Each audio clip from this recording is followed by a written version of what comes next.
Stop taking iron if you're anemic. This is huge.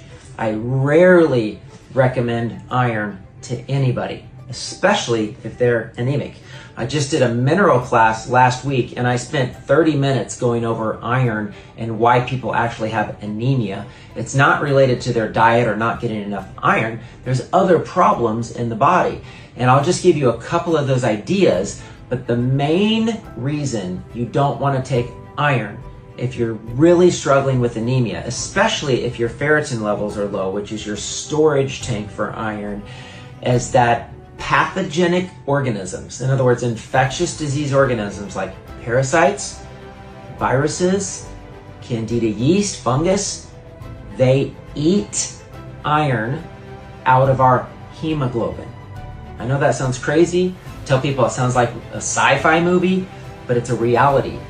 Again, look it up. Pathogenic organisms feed off of iron. So what happens is when you're anemic and you're taking iron, you're adding fuel to the fire, you're feeding the pathogen or the infection, and you're accelerating the disease process.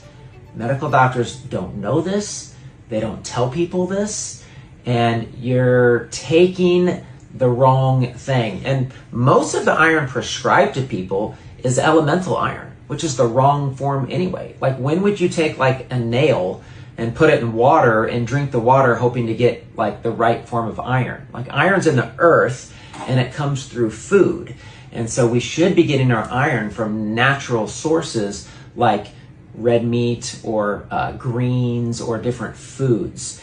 And so there's so much more we could say about iron, but I just want to say be very, very cautious if you're anemic, because that's the biggest one, is don't feed these pathogens that are stealing your iron and add fuel to the fire. But also say your body cannot absorb iron properly without vitamin C, without magnesium.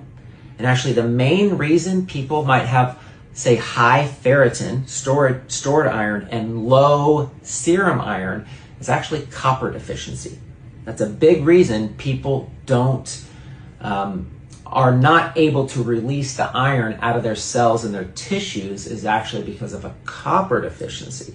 So you can actually take copper to help balance out your iron levels as well. So my point is anemia is actually a very complicated thing that doctors don't understand outside of giving you iron, which could be causing more problems than doing good. So I'd encourage you to come see us or some other holistic medical provider that can help you with this information.